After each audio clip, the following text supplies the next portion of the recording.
Mis queridos peregrinos, después de un largo trayecto desde el Cairo, nunca me imaginé que fuera tan largo y tan complicado. Hemos llegado aquí a orillas del Mar Rojo.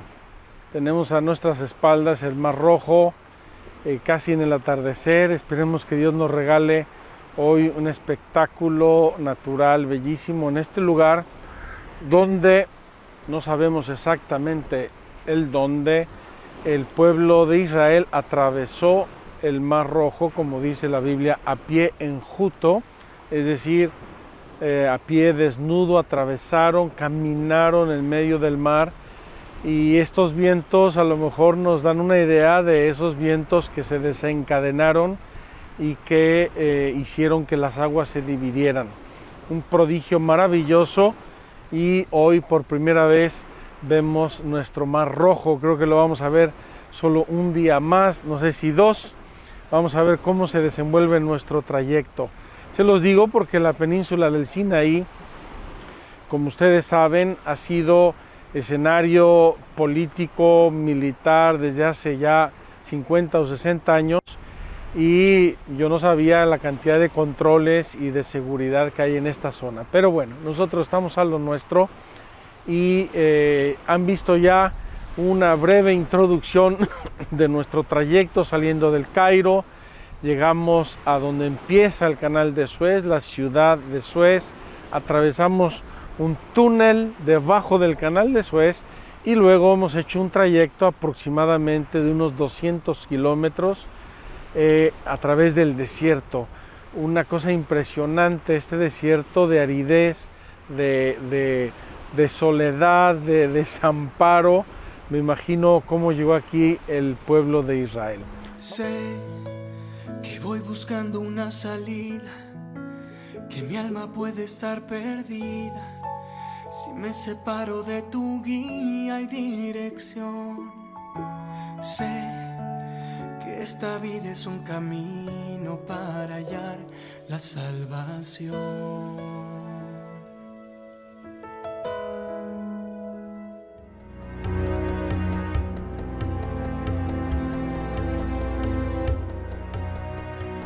Vamos a tomar hoy un breve pasaje de la Biblia porque el tiempo nos va apremiando. Vamos a tomar un pasaje de la Biblia que me parece muy significativo y muy importante. Es el inicio del capítulo 18 del Éxodo. Dice así: Jetro, sacerdote de Madián, suegro de Moisés, se enteró de lo que había hecho Dios en favor de Moisés y de Israel, su pueblo, y cómo Yahvé había sacado a Israel de Egipto. Entonces Jetro, suegro de Moisés, tomó a Séfora, mujer de Moisés, a la que Moisés había despedido, y a sus hijos. El uno se llamaba Gersom, pues Moisés dijo: forastero soy en tierra extraña, y el otro se llamaba Eliezer, pues dijo Moisés: el Dios de mi padre es mi protector y me ha librado de la espada de Faraón. Llegó pues Jetro, suegro de Moisés, con los hijos y la mujer de Moisés al desierto, donde estaba acampado junto al monte de Dios. Y dijo a Moisés: yo, Jetro, tu suegro, vengo a ti con tu mujer y tus dos hijos. Moisés salió al encuentro de su suegro, se postró y lo besó. Se saludaron ambos y entraron en la tienda. Moisés contó a su suegro todo lo que Yahvé había hecho a Faraón y a los egipcios en favor de Israel, todos los trabajos sufridos en el camino y cómo Yahvé les había librado de ellos. Jetro se alegró de todo el bien que Yahvé había hecho a Israel, librándole de la mano de los egipcios, y dijo Jetro: bendito sea Yahvé, que os ha librado de la mano de los egipcios y de la mano de Faraón, y ha salvado al pueblo del poder de los egipcios. Ahora reconozco que Yahvé es más grande que todos los dioses. Después Jetro suegro de Moisés, ofreció un holocausto y sacrificios a Dios, y Aarón y todos los ancianos de Israel fueron a comer con el suegro de Moisés en presencia de Dios. Nos dice esto la palabra de Dios, capítulo 18 del Éxodo, y he querido tomarlo por diversos motivos, pero quiero subrayar tres especialmente. Primero, los nombres de los hijos de Moisés. En la Biblia, queridos hermanos, no hay una coma de más ni una coma de menos. Toda palabra tiene una riqueza y un significado. Y los nombres de estos hijos son: uno, soy forastero en tierra extranjera. Cuando Moisés escapó del faraón y fue a dar a la tierra de Madián, actualmente Arabia Saudita, era extranjero, estaba desvalido, estaba solo. Y allí, como ya leímos hace unos días, encontró a las hijas de Jetro, las libró de los pastores, lo invitaron a su casa y se quedó a vivir con ellos, recibiendo a Séfora como esposa, y tuvo 2 hijos. Uno, soy forastero en tierra extranjera. Y el otro, Yahvé es mi refugio, Yahvé es mi fuerza, es mi defensor. 2 nombres de los hijos de Moisés que nos expresan a las claras lo que Moisés llevaba en su corazón, y esta primera experiencia que tuvo de Dios, de Yahvé. Discuten los entendidos si el nombre Yahvé es un término propio de los madianitas en su origen. El hecho es que la Biblia lo recoge y nombra a Dios Yahvé. Yo soy el que soy, es el nombre que Dios mismo se da en la revelación. El segundo nombre, Eliezer. Yahvé es mi protector, Yahvé es mi Dios. Podemos pensar en este Moisés que, sintiéndose solo, extranjero, inmigrante, pobre, abandonado, se siente profundamente protegido por Dios. Y no es casual que después de todo lo que ya pasó Moisés, sacando al pueblo de Israel de Egipto y defendiéndolo del faraón, habiéndole hecho cruzar el Mar Rojo, etcétera, y las primeras peripecias con el agua, la comida, la sed, el hambre, después de todo eso, como que el encuentro con su suegro, su esposa y sus hijos es ocasión de un memorial. El concepto memorial en la Biblia es riquísimo. El concepto memorial es un recuerdo cargado de afecto, de gratitud, de adoración, de alabanza. Y es tan bello que lo hacen Jetro y Moisés en familia. E incluso, como leímos al final, organizan una gran comida y vienen Aarón y los ancianos y festejan estas hazañas, estos portentos que Dios nuestro Señor ha regalado al pueblo de Israel. Queridos hermanos, nos señala, además la Biblia es el tercer elemento, que hacen unos sacrificios, holocaustos y sacrificios.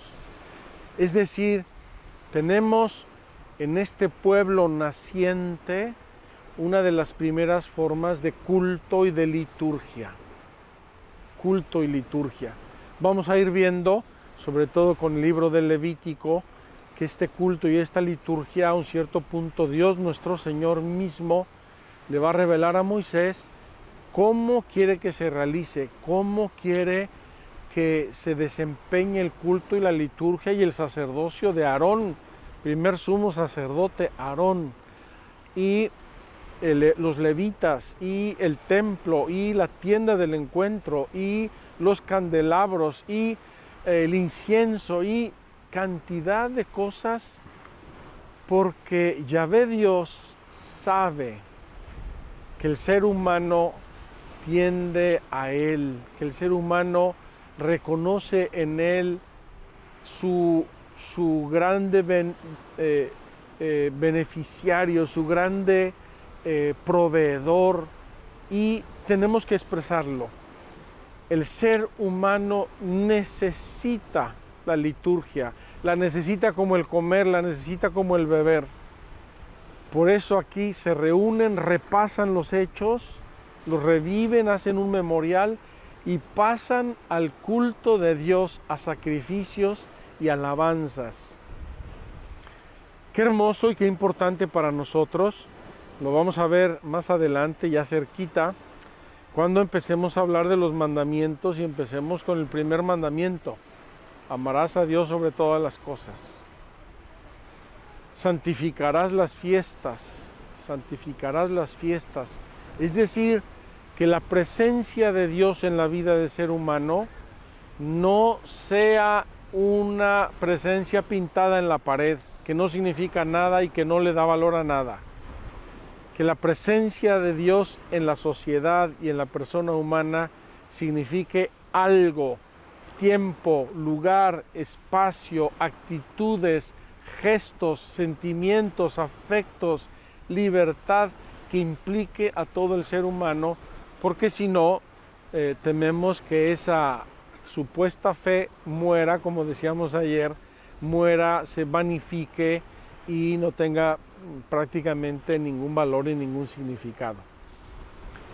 Quiero detenerme aquí con esta reflexión muy simple, muy sencilla, pero me encanta pensar en este encuentro, me encanta pensar en la reverencia que Moisés, hombre de Dios, le muestra a su suegro, se postra, lo besa, lo abraza, se reúnen en la tienda, se comunican. Yo me puedo imaginar a este Moisés refiriéndole a su suegro las hazañas de Dios. Y Dios hizo, y Dios nos ayudó, y Yahvé me inspiró, y yo fui con el faraón, le dije, pero no me hizo caso. Y cómo Moisés va refiriendo desde lo más íntimo de su corazón todas estas hazañas del Señor a su propio suegro, a su propia familia, a sus hijos. Y aquí tenemos ya en germen esa transmisión de la fe, que no son relatos muertos, son experiencias personales y vivas en el caso de Moisés y de sus hijos, y ojalá que así sean también en nuestra vida.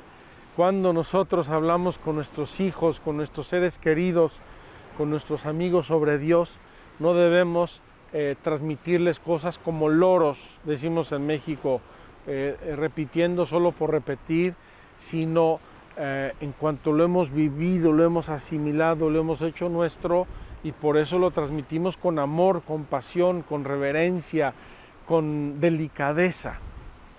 Bien, vamos a dejar pues aquí hoy nuestra reflexión bíblica. Les repito que estamos en las orillas del Mar Rojo.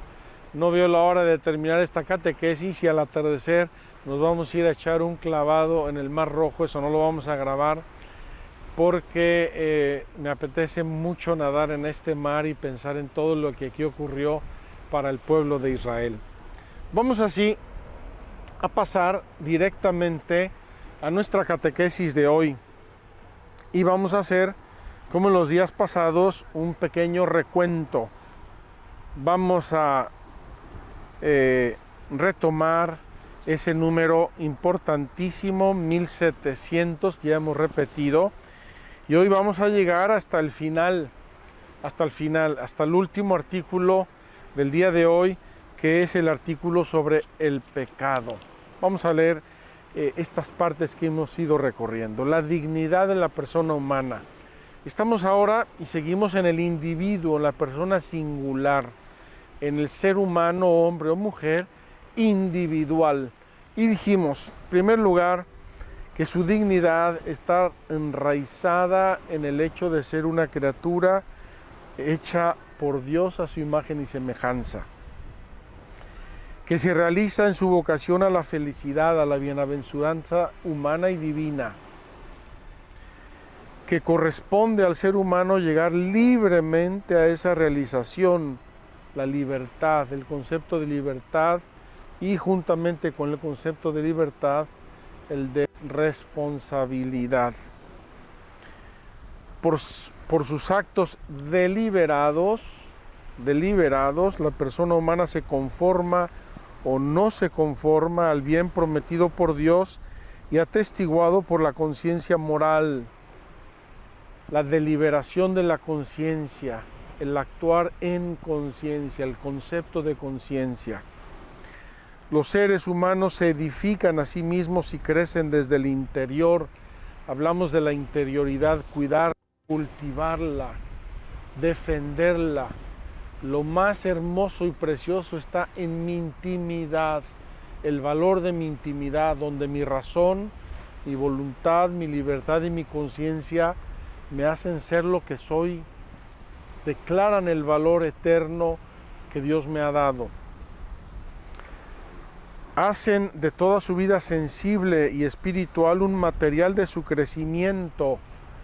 Yo crezco en cuanto yo mismo me edifico, en cuanto yo mismo voy realizando a través de mis decisiones mi propia vida y la voy construyendo. Con la ayuda de la gracia crecen en la virtud, y hablamos de las virtudes cardinales o naturales y de las virtudes teologales, evitan el pecado y si lo han cometido recurren como el hijo pródigo a la misericordia de nuestro Padre del cielo. Es decir, en la vida del hombre pueden darse y casi siempre se dan la virtud y el pecado porque somos seres humanos, somos falibles, tenemos la herida del pecado original, tenemos la concupiscencia y podemos caer de diversos modos. Pero el horizonte de esta falibilidad del ser humano y del pecado para nosotros es el horizonte de la misericordia. Dios no nos creó jamás, ni lo pensemos, ni lo dudemos. No nos creó para condenarnos, nos creó para salvarnos. Y si alguno se condena, es una elección suya personal y tiene que asumir las consecuencias si es que se deja llevar por el mal, si es que elige el mal y con ello comete el pecado. Vamos pues a hablar brevemente del tema del pecado y con esto terminamos todo lo que se refiere a la persona singular. El Evangelio de Cristo es su revelación de la misericordia de Dios con los pecadores. No he venido a llamar a justos, sino a pecadores. La buena nueva es la salvación, es la redención del pecado en que nos hallábamos todos por el pecado original. En la institución de la Eucaristía, sacramento de la redención, Jesús dice: esta es mi sangre, sangre de la alianza nueva y eterna, derramada por vosotros. Jesús no solamente predica y enseña que Él es la misericordia y la redención, sino que da su vida en la cruz para hacerlo una realidad y para demostrárnoslo perpetuamente. La acogida de la misericordia exige de nosotros la confesión de nuestros pecados, es decir, el reconocernos pecadores y necesitados. Yo no sé si a ustedes les pase, pero a mí, cuando comienzo la misa cada día e inicio reconociéndome pecador, para mí es un grande aliento. Yo soy pecador, me confieso ante vosotros, hermanos, ante Dios, que he pecado mucho, me abre, digamos, la puerta al banquete de la Eucaristía. Voy ahí porque soy pecador, porque lo necesito mucho y porque Dios en su amor y misericordia me lo da, me lo ofrece, me lo regala. ¿Cuál es la definición de pecado? ¿Qué significa pecado? ¿Qué es el pecado? Nos dice el catecismo. El pecado es una falta contra la razón, la verdad la conciencia recta. Nos contradecimos como seres racionales y libres cuando pecamos. Es faltar al amor verdadero para con Dios y para con el prójimo a causa de un apego perverso a ciertos bienes. El pecado es una distracción de nuestra peregrinación hacia el cielo. ¿Por qué? Porque en vez de mirar al frente, de mirar a lo alto y de pensar en Dios, en el cielo, en la salvación, nos distraemos con cosillas pasajeras de cualquier índole que sea. Hiere la naturaleza del hombre y atenta contra la solidaridad humana. Ha sido definido como una palabra, un acto o un deseo contrarios a la ley eterna. Esa ley eterna que Dios nuestro Señor inscribió en el corazón humano y que luego va a revelar en el Sinaí, y estamos casi llegando al Sinaí. El pecado es una ofensa contra Dios, dice el arrepentido David: contra ti solo pequé, cometí la maldad que aborreces. David se da cuenta de que su pecado con Betsabé ofendió a Dios. No quedó en la materialidad de un hecho, ni quedó en la materialidad de una ofensa a una persona. El ofendido es Dios, porque Él es nuestro fin último. Como el primer pecado de Adán y Eva es una desobediencia, una rebelión contra Dios por el deseo de hacerse como dioses. En el fondo de todo pecado está Satanás diciendo: disfruta, es tuyo, ¿qué importa? No te preocupes de Dios, vive el momento presente, el mañana no existe. Tantas expresiones con que el demonio mentiroso y padre de la mentira quiere distraernos de la verdad. El pecado es así, amor de sí hasta el desprecio de Dios. Amor de sí hasta el desprecio de Dios. Lo contrario es la virtud, amor de Dios hasta el desprecio de sí. Esto nos lo enseña San Agustín. Por esta exaltación orgullosa de sí, el pecado es diametralmente opuesto a la obediencia de Jesús que realiza la salvación. San Pablo nos lo va a decir: así como por la desobediencia de uno entró el pecado en el mundo, así por la obediencia de otro, Jesús, el nuevo Adán, entró la salvación. En definitiva, pecar es desobedecer a Dios, y ser virtuoso es mantenerse en la obediencia de Dios. Es precisamente en la pasión en la que la misericordia de Cristo vencería, donde el pecado manifiesta su peor violencia. Como vemos en la pasión de Cristo la traición de Pedro, como vemos las burlas, las blasfemias de los sumos sacerdotes, como vemos la servilidad de los soldados, la traición de las masas. Ahí donde Jesús está purificándonos del pecado, como que se ensaña la malicia del ser humano en todo lo que puede para querer vencer a Dios, querer vencer la santidad de Jesucristo.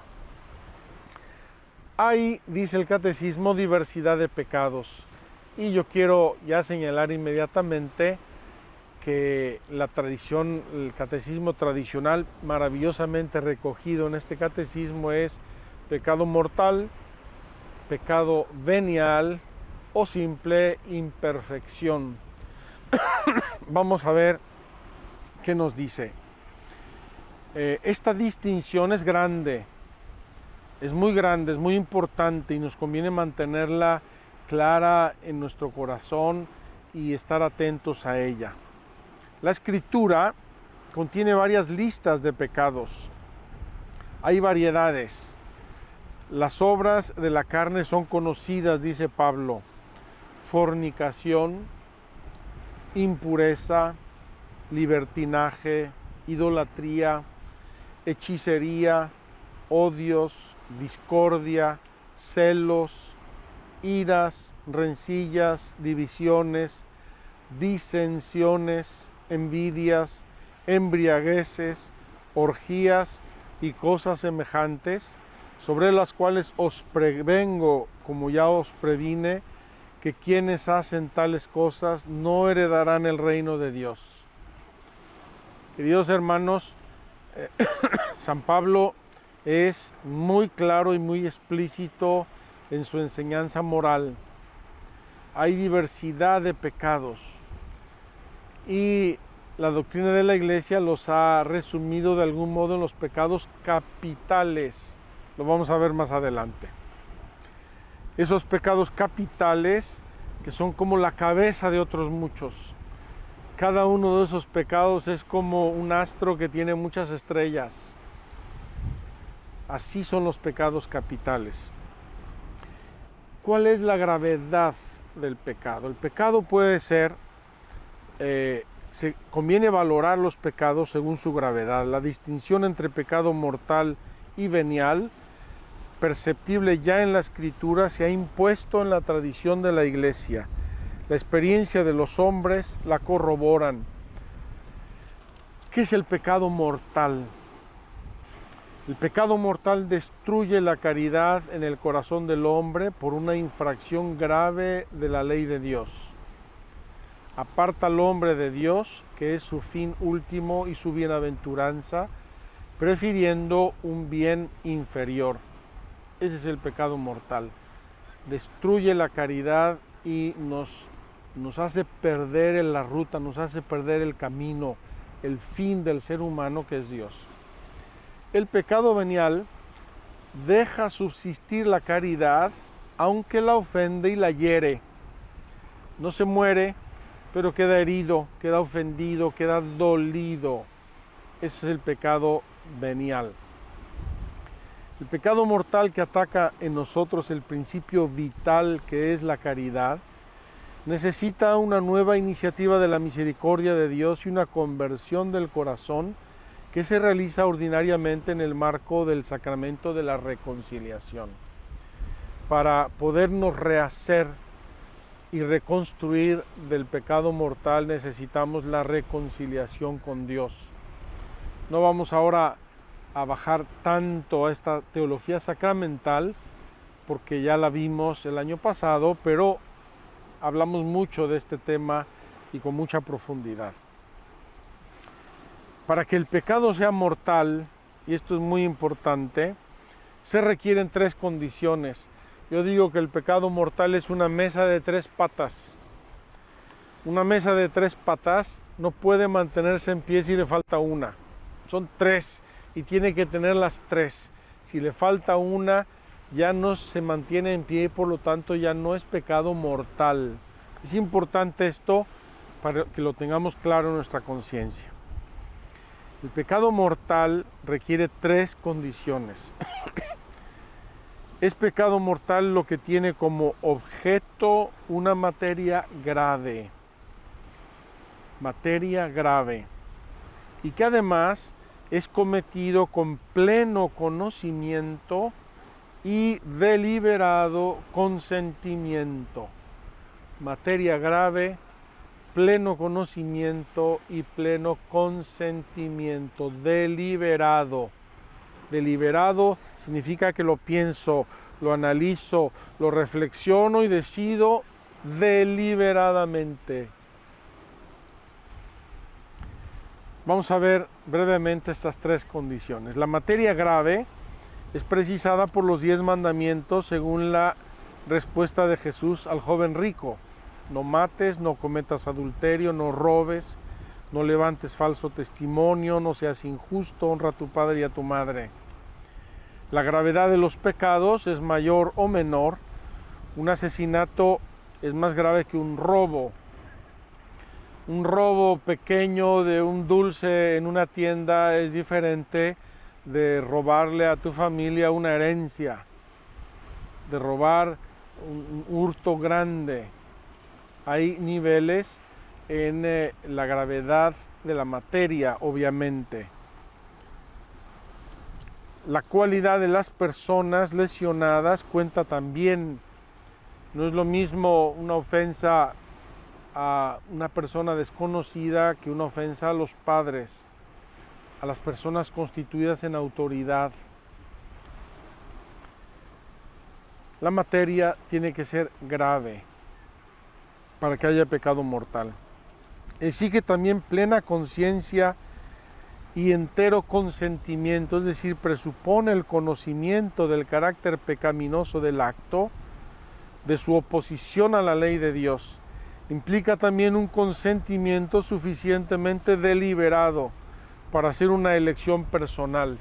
Cuando, por ejemplo, una persona hace algo grave contra su voluntad, no quería hacerlo, pero por debilidad caí y me duele, estoy arrepentido.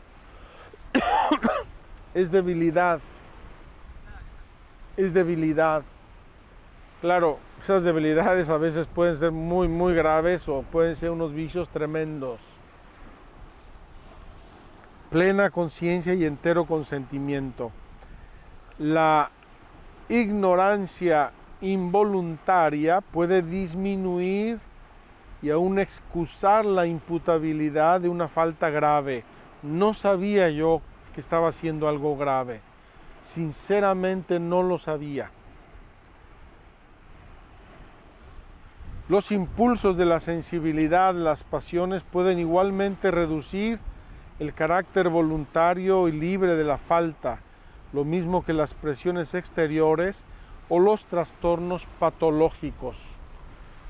Yo recuerdo hace muchos años, conocí un jovencito que tenía un trastorno psicológico grave en el campo sexual y cometía muchas faltas contra la sexualidad, y recuerdo la sensatez de su madre y su resignación ante el hecho, diciendo: prefiero tener un hijo enfermo que un hijo depravado. Una persona enferma está muy condicionada en su responsabilidad moral, en su deliberación, en su conocimiento. El pecado mortal es una posibilidad radical de la libertad humana, como lo es también el amor. Es una posibilidad. Dios nuestro Señor nos deja en la libertad de hacer lo que queramos. Entraña la pérdida de la caridad y la privación de la gracia santificante, es decir, perdemos el estado de gracia. Si no es rescatado por el arrepentimiento y el perdón de Dios, causa la exclusión del reino de Cristo y la muerte eterna en el infierno. Queridos hermanos, esto es y ha sido siempre doctrina de la Iglesia. Si uno muere en pecado grave, en pecado mortal, esa situación se fija, porque ya no tengo después de la muerte capacidad de arrepentirme y de pedirle perdón a Dios. Jamás permita Dios que muramos en pecado grave, en estado de pecado y habiendo perdido la gracia de Dios.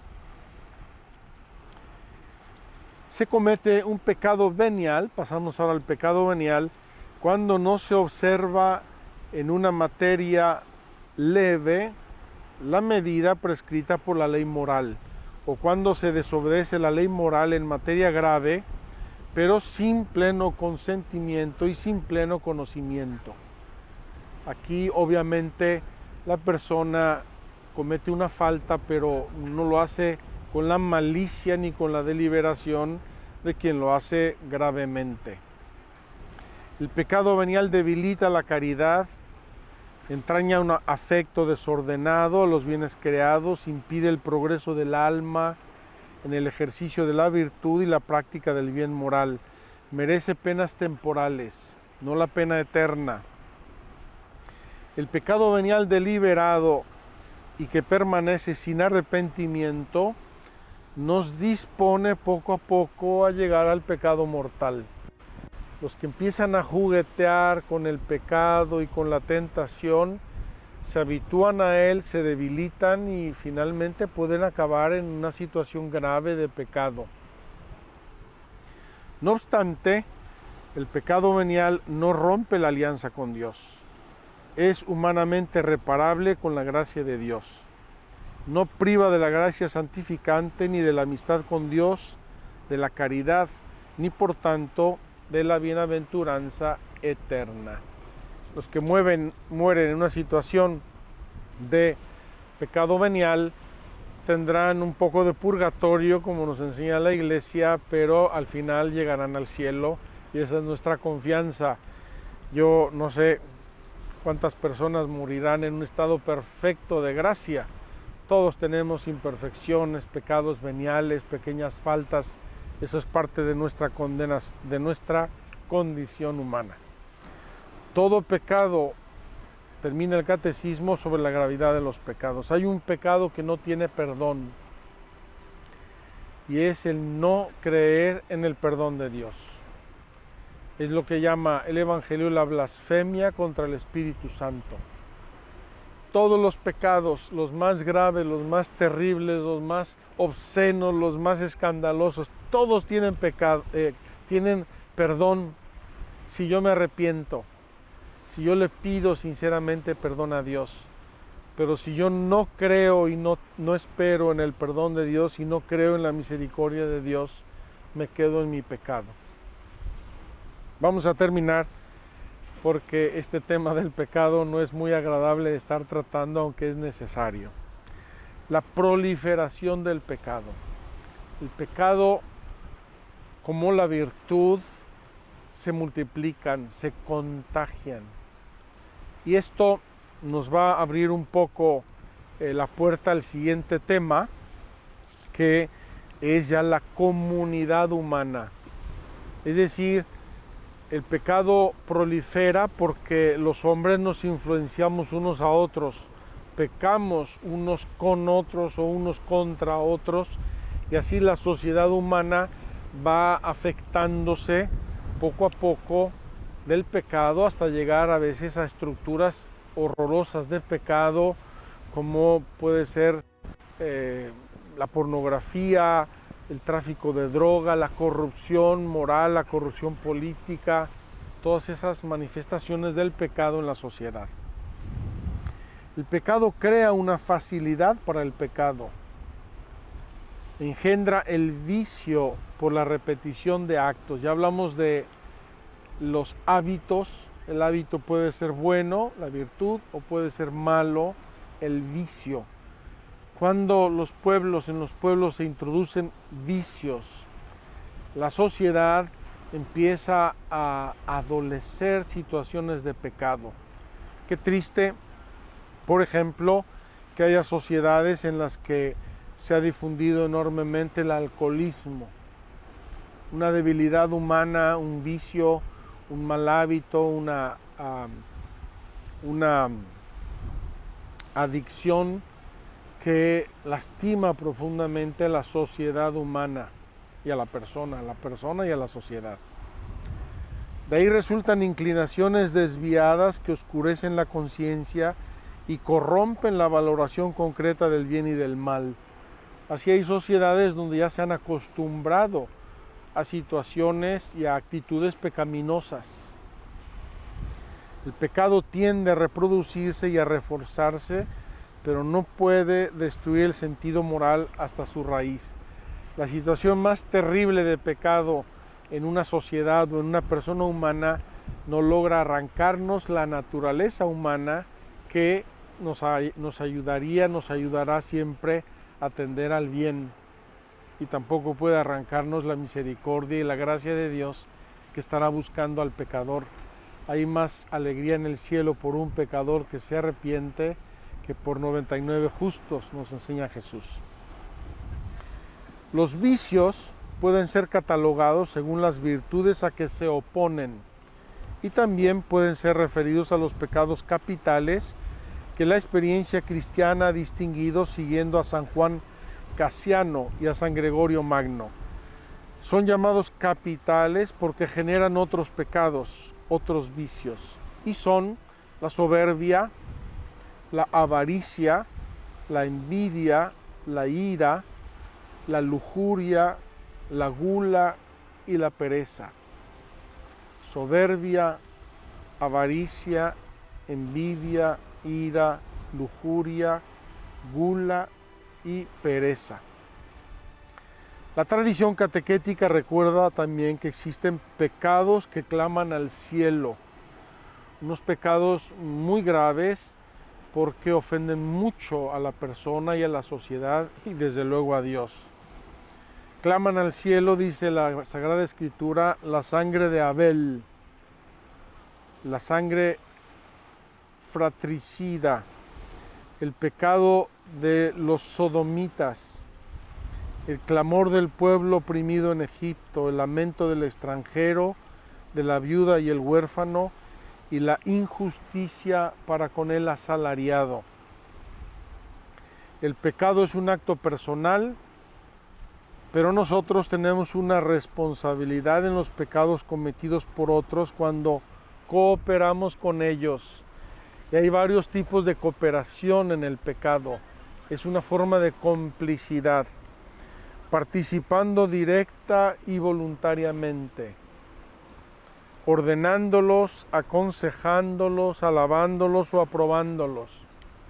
Cuando yo veo una situación gravemente pecaminosa, yo la alabo, me estoy haciendo cómplice de ese pecado.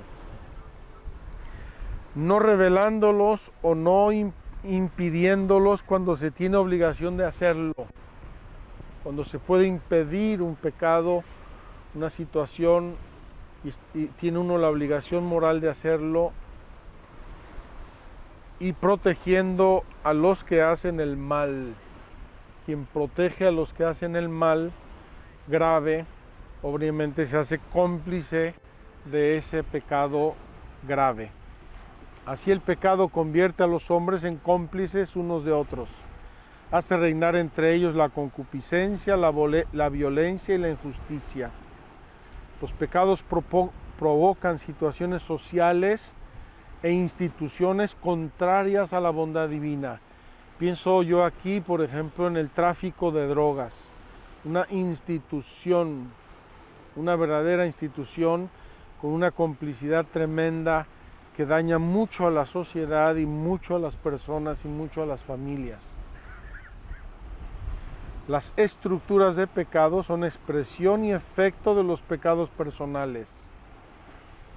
Inducen a sus víctimas a cometer a su vez el mal. En este sentido analógico, constituyen lo que se puede llamar un pecado social. Queridos hermanos, vamos a dejar aquí nuestra catequesis del día de hoy al lado del Mar Rojo y ojalá que nuestros pecados se queden ahí ahogados en el Mar Rojo como se quedó el pueblo de Egipto, perseguidor y esclavista del pueblo de Israel. Ya está atardeciendo, vamos a dejar un ratito esta imagen preciosa del atardecer sobre el Mar Rojo. Esperemos que la disfruten mucho y ojalá que resolvamos en nuestro interior no pecar, no caer en vicios, desechar cuidadosamente las situaciones, los actos que nos llevan al mal y que se pueden enraizar en nuestra alma, convirtiéndose en vicios y en pecados que luego generan otros pecados y que llevan al mal contra Dios, contra nosotros mismos y contra nuestro prójimo. Que Dios los bendiga. Mañana seguiremos nuestro camino al Sinaí y ojalá pidamos a Dios unos por otros. No lo he dicho en estas catequesis, pidamos unos por otros para que Dios ilumine nuestra alma, abra nuestra conciencia, refresque nuestras catequesis para que seamos personas mejores, hombres de bien, hijos de Dios. Nos vemos mañana, que Dios los bendiga.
Sé que voy buscando una salida, que mi alma puede estar perdida si me separo de tu guía y dirección. Sé que esta vida es un camino para hallar la salvación.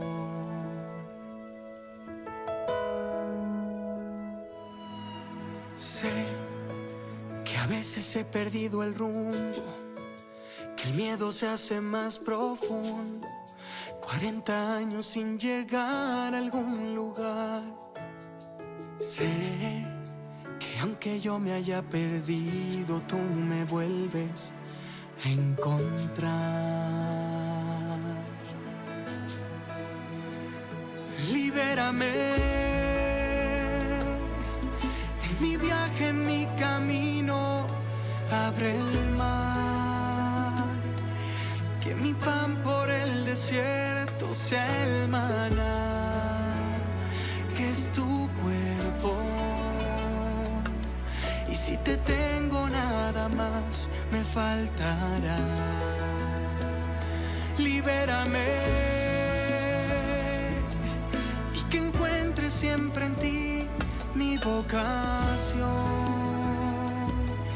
Mandamientos que nos dan la salvación, que rompen cadenas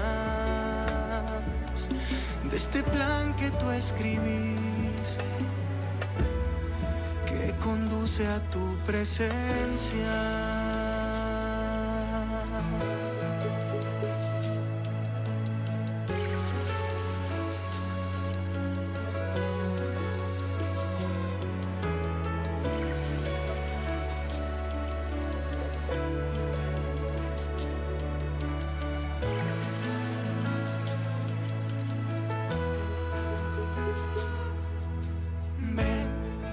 Seamos parte de esta alianza, dejar en él nuestra confianza y que la fe pueda cambiar tu realidad.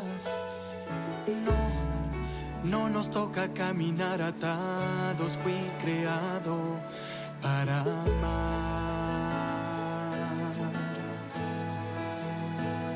Libérame en mi viaje, en mi camino, abre el mar, que mi pan por el desierto sea el maná, que es tu cuerpo. Y si te tengo nada más, me faltará. Libérame y que encuentre siempre en ti mi vocación. Mandamientos que nos dan la salvación, que rompen cadenas de ese plan que tú escribiste, que conduce a tu presencia.